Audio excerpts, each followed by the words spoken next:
Sir अभी नहीं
कितना परसेंट देती तो 100% है। सर लोग भी उस पर अपना पूरा समय दे रहे हैं, अपना पूरा समय दे रहे हैं और पढ़ने में कुछ आगे पढ़ता उससे बहुत सही जा रही है। और जब से मेरी बेटी पढ़ रही है डे फर्स्ट से, जब से स्कूल का कैंपस यहाँ पे शुरू हुआ है तब से मेरी बेटी पढ़ रही है तो उसका रिस्पांस हर समय सही रहा है। सारा सब इसका जितना भी है श्रेय सब हमारे सर को, मैडम को, यहाँ के स्टाफ को, यहाँ क्या बस ड्राइवर को सबको जाता है। सारे लोग अपने अपनी जगह अच्छा रिस्पांस दे रहे हैं। पूरी केयर के साथ घर से लेकर आते हैं, घर से लेकर आते हैं। टीचिंग इसकी बहुत ही अच्छी है। यहाँ पे जो कोर्स है वो बहुत ही यूजफुल कोर्स है। अगर बच्चा का उसमें पढ़ रहा है तो आगे चल कुछ ना कुछ निश्चित तौर से करेगा ही। उसका कैरियर है तो स्वर्णिम है अगर वो बच्चा उसके लिए थोड़ा सा रुचि रखता है पढ़ने में। विद्यालय की व्यवस्था ठीक ठाक है जी। हम लोग बराबर यहाँ आते जाते रहते हैं जी। बच्चे हैं तो आना जाना लगा रहता है जी। तो मतलब ज़िले में जो ठीक ठाक कंडीशन के विद्यालय हैं जी उसमें इसका ठीक ठाक व्यवस्था है। टीचर अच्छे हैं, प्रिंसिपल साहब भी ठीक ठाक हैं और मैंने व्यवस्था यहाँ ठीक ठाक है। कुल मिला के आप सेटिस्फाइड? हाँ। कोई भी सुझाव देना चाहिए विद्यालय प्रबंधन को? सुझाव थोड़ा सा यही है कि लोग जो है थोड़ा सा और मतलब सुधार किया जाए। शिक्षा के स्तर को और बेहतर किया जाए जी। और तो व्यवस्था में कोई कमी नहीं है। मेरी बेटी है सामूहिक अग्रहरी जी, वो यूपीजी में थी और फर्स्ट में गई। रिस्पॉन्स कैसा? बहुत बढ़िया रिस्पॉन्स है। जब बेटी आई थी रिसेंटली हम लोग गाजियाबाद से फिर यहाँ से हम शिफ्ट किए तो बहुत ज़्यादा इम्प्रूवमेंट नहीं था वहाँ पर। लेकिन यहाँ आने के बाद प्रिंसिपल साहब हैं, टीचर्स हैं, लोग उनकी वजह से मेरी बेटी बहुत इम्प्रूव कर रही है। अभी 8 पोजीशन आई है क्लास में, 8वीं पोजीशन आई है और गाजियाबाद में कोई पोजीशन नहीं आता था। तो पढ़ने लिखने के अगर देखा जाए, सर का रिस्पॉन्स देखा जाए, टीचर्स का रिस्पॉन्स देखा जाए तो बहुत बेस्ट रिस्पॉन्स है। बस्ती में स्पेशली तो मुझे लगता है सबसे बेस्ट स्कूल माना जा सकता है आज के टाइम में। विद्यालय प्रबंधन को कोई सुझाव देना चाहेंगे आप? नहीं, सुझाव तो ऑलरेडी सर लेते रहते हैं फीडबैक हम लोगों से रेगुलर बेसिस पे और बाकी तो नहीं है। सुझाव अगर रहेगा सर का, अगर कोई सजेशन रहता है तो हम लोग देते रहते हैं और पेरेंट्स के तो एक ग्रुप बना हुआ है सरकार, उसके सजेशन लेते रहते हैं और हम लोग देते रहते हैं सजेशन जैसा भी रहता है और इमीडिएट उस पर एक्शन भी लेते रहते हैं। तो सर को लेकर और फैकल्टी को लेकर कोई डाउट ही नहीं है। जो स्टूडेंट भी, जितने भी स्टूडेंट्स मैंने पर्सनली मिल लेता हूँ, अभी कल हम लोग कुछ था मतलब पोजीशन वाइज कुछ डिस्ट्रीब्यूशन था, अवार्ड डिस्ट्रीब्यूशन, उसमें भी मैं मिला तो देखे कि सब बच्चे बहुत एक्टिव हैं, फैकल्टी बहुत सपोर्टिव नेचर की है, बहुत बेस्ट मुझे लगता है इसलिए। बाकी डॉक्टर साहब ने मुझे भी बताना चाहेंगे कि बेटी फर्स्ट पोजीशन आई है तो आपकी बेटी फर्स्ट आई है, बहुत अच्छा है। तो जाहिर सी बात है बहुत अच्छा लगेगा, बच्चा फर्स्ट आएगा और बेटी की सेकंड में थी तो इस बार फर्स्ट आई, थर्ड पे जाएगी क्योंकि स्कूल 95 2018 से शुरू हुआ सर के मैं कॉन्टैक्ट में आया था 2020-21 में, कोविड के बाद, जिसमें स्कूल की समस्याएं शिक्षा की काफ़ी आ रही है। उस समय तो बिटिया को हमने इसमें डाला और काफ़ी मैनेजमेंट सर में अच्छा है, टीचर्स स्पेशली बहुत ध्यान देते हैं। तो सबसे अच्छी बात है कि हम लोग अपनी बात कह सकते हैं, ये बहुत बड़ी चैलेंज है।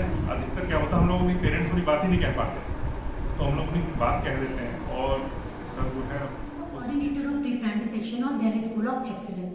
हम अपने बच्चों को, जो हमारे यहाँ छोटे बच्चे आते हैं, प्ले, नर्सरी, LKG, UKG के बच्चे हैं, जब वो बच्चे स्कूल में आते हैं तो वो बच्चे सबसे पहले अपनी मदर को फाइट करते हैं, अपने पापा को फाइट करते हैं, या फिर वो किसी टीचर से अगर अट्रैक्ट होते हैं तो उनकी तरफ बड़ी होपफुली देखते हैं कि बच्चा कि प्लीज़ मेरी मम्मा को कॉल कर दीजिए, मेरे पापा को बुला दीजिए, मेरी मम्मा को बुला दीजिए। तो बच्चे बहुत रोते हैं क्योंकि वो फर्स्ट टाइम अपने घर से अलग होते हैं, अपने पेरेंट्स से अलग होकर आते हैं। तो टीचर्स का हमारा जो यहाँ पर बहुत इंपॉर्टेंट रोल होता है। टीचर्स यहाँ पर एक टीचर्स की तरह नहीं, वो एक मदर की तरह ट्रीट करती है। इसे हम अपने यहाँ टीचर को क्लास टीचर नहीं, मदर टीचर बोलते हैं, क्योंकि वो टीचर के बच्चों के साथ उनको खाना खिलाने से लेकर मतलब उनकी जो भी बेसिक चीज़ें होती हैं जो एक मदर करती है, वो सारी चीज़ें हमारे यहाँ पे टीचर्स पे ट्रीट करती हैं। भाई बच्चे छोटे हैं तो वो आते तुरंत तो उन्हें पढ़ा नहीं सकते, क्योंकि बच्चे तुरंत पढ़ेंगे भी नहीं, कॉपी किताब से तो हम बड़े भी दूर भागते हैं। तो बच्चे, तो हमारा स्कूल क्या स्पेसिफिक देता है, हमारा स्कूल स्पेसिफिक ये देता है कि हम बच्चों को एक्टिविटी के थ्रू पढ़ाते हैं। बच्चे खेलते रहते हैं और उन्हीं में हम उनकी एकेडमिक को कंटिन्यूसली करते चलते हैं, जिससे बच्चे खेल खेल में सीख भी जाते हैं और उनके ऊपर वो एक्स्ट्रा बर्डन नहीं आता। जैसे कि अगर मान लीजिए हमें किसी एनिमल्स नेम लर्न कराने हैं तो हमें स्पेसिफिक उन्हें बुक की नीड नहीं है, हमारे पास टॉयज है, हम उन्हें टॉयज के थ्रू उन्हें बताते रहते हैं। वो इतनी स्टोरी टेलिंग के माध्यम से अपनी सारी चीज़ों को, जो भी उनकी एकेडमिक चीज़ें होती हैं, हम उन्हें वहीं से प्रोवाइड करते हैं, बाय विजुअल देते हैं। तो इससे धीरे धीरे बच्चे क्या होते हैं, उस चीज़ को उनके माइंड में वो चीज़ें क्या, क्योंकि बच्चे जो होते हैं वो एक कोरे कागज़ की तरह होते हैं। जो भी हमने स्टार्टिंग में उनके माइंड में डाल दिया वो उन्होंने उसको लाइफ टाइम के लिए अचीव कर लिया। तो इसीलिए जो हमारी जो मेन क्वालिटी है जो हमारा स्कूल देता है वो ये एकेडमिक को एक्टिविटी और द इंटरेस्टिंग वे में टीचिंग। हमारे पास बहुत सारे टैलेंट्स हैं जो हम उनको यूज़ करते हैं टीचिंग के लिए।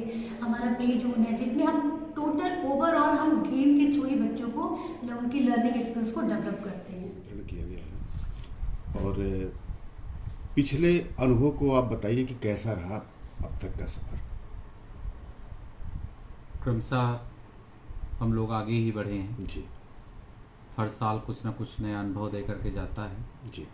तो इस बार भी एक अनुभव ये मिला कि जो भी चीज़ों को हम लोगों ने इम्प्लीमेंट किया जी। तो उसकी निगरानी अच्छे से कराई गई तो उसका रिज़ल्ट भी अच्छा आया। इस बार काफ़ी बच्चे हमें 95% से ऊपर मार्क्स लाए जी।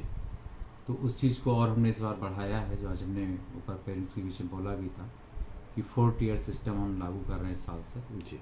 कि टीचर के अलावा कोऑर्डिनेटर भी काफ़ी क्रॉस चेक करेगा, उसके बाद ऑब्जर्वर चेक करेंगे जी। उसके बाद फिर प्रिंसिपल चेक करेंगे। तो इस तरह से जब 4 स्तर से कोई भी कापी या डायरी चेक होकर ही जाएगी तो उससे बच्चे की डायरेक्ट चेकिंग होगी, इनडायरेक्ट जो अध्यापक उसको पढ़ा रहा उसकी भी चेकिंग हो जाती है कि उसने बच्चे की कापी को किस ढंग से पीछे से चेक किया था, क्या उसने पढ़ाया, समय पर उसने कोर्स कंप्लीट कराया था या नहीं कराया था। तो हमारा दोनों काम हो जाता है उसी कापी और डायरी चेक करने में। सर क्वालिटी ऑफ एजुकेशन अगर देखा जाए तो बहुत बेहतर है, लेकिन बच्चों के बौद्धिक और मानसिक विकास के लिए विद्यालय क्या कर रहा है? कर रहे हैं सर, उसके लिए जैसे रीजनिंग हम लोग क्लास फर्स्ट से ही पढ़ाते हैं। आज की डेट में जितने भी एग्ज़ाम हो, चाहे आपका जेईई मेंस का हो, नीट का हो या आगे चल के बच्चे सिविल सर्विसेज का एग्ज़ाम दें, चाहे एमबीए का दें, सभी में सीटेट का एग्ज़ाम होता है और उसको हमारे बच्चे क्लास फर्स्ट से ही पढ़ रहे हैं। तो उससे उनकी तार्किक शक्ति काफ़ी बच्चों की बढ़ जाती है। और अभी जो आपके आने के पहले पेरेंट्स बैठे हुए कार्ड बांटे जा रहे हैं, क्या परसेंटेज है, कैसा रहा? सर आज हमारे, मैं Gopal Tripathi, principal Delhi school of excellence. आज हमारे स्कूल में बच्चों का पुरस्कार वितरण और जो उन्होंने साल में मेहनत की थी उसका परीक्षा फल जो यानी रिजल्ट कार्ड डिस्ट्रीब्यूशन हो रहा है। हमारे बच्चों ने साल भर टीचर्स के साथ मिलकर, पेरेंट्स के साथ मिलकर बहुत मेहनत की थी और सारे बच्चों ने बहुत अच्छा किया। मेरे ख्याल से कोई भी पेरेंट्स ऐसा नहीं है जो अनसेटिस्फाइड हो जा रहा है, क्योंकि सारे बच्चों ने जितनी भी मेहनत की थी उसके अकॉर्डिंग उनका रिजल्ट आया है। बहुत सारे बच्चों ने जो है 95% के अबव मार्क्स गेन किया और बहुत सारे पेरेंट्स के बच्चे ऐसे थे जिन्होंने 98-99% भी मार्क्स गेन किए। तो बहुत खुशी की बात है, बच्चों ने जो मेहनत की थी आज उसका रिजल्ट उनके सामने है। सर नया सत्र शुरू हो चुका है, हाँ जी। तो नए सत्र के प्रवेश की क्या तैयारियां हैं? सर नया सत्र स्टार्ट हो गया है हमारे यहाँ 4 अप्रैल से, यानी 4 अप्रैल से नया सेशन स्टार्ट हो रहा है। एडमिशन फॉर्म बच्चों को मिल रहे हैं। एडमिशन के लिए बच्चों को पहले रजिस्ट्रेशन कराना होता है, फिर इनका एंट्रेंस एग्जाम होता है। एंट्रेंस एग्जाम जो भी क्वालिफाई करता है उनका एडमिशन हो पाता है। आज शिक्षा का बाजारीकरण हो गया है, ऐसे में ये अगर देखा जाए तो इंग्लिश मीडियम स्कूल जो हिंदी नहीं पढ़ाते, संस्कृत नहीं पढ़ाते, उर्दू नहीं पढ़ाते, जो मतलब बेसिक कहीं ना कहीं जरूरत पड़ती है इन फ्यूचर। तो आपको क्या लगता है कि केवल इंग्लिश मीडियम में इंग्लिश ही पढ़ाया जाए कि और विषयों की जरूरत होती है? सर अभी हमारे पेरेंट्स ने जैसा कि बताया भी कि यह स्कूल जो है इकलौता ऐसा स्कूल है जो इंग्लिश मीडियम के साथ साथ बच्चों को हम लोग जो है हिंदी में भी बच्चों का एक्सप्लेन करते हैं, क्योंकि आज शिक्षा का जो नया नियम आ रहा है, जो शिक्षा का नया नियम लागू हो रहा है, उसमें बताया भी गया है कि जो बच्चे जिस भाषा में सीख सकते हैं उस भाषा में आपको सिखाना है। तो हम बच्चों को जो भी वर्ड्स होते हैं पहले इंग्लिश में एक्सप्लेन करते हैं, उसके बाद उसको हिंदी में भी एक्सप्लेन करते हैं, क्योंकि हमारी मातृभाषा हिंदी है। तो बच्चों को जितना ज़्यादा जितने अच्छे से समझ में आएगा हम वैसा बच्चों को सिखाने की कोशिश करते हैं।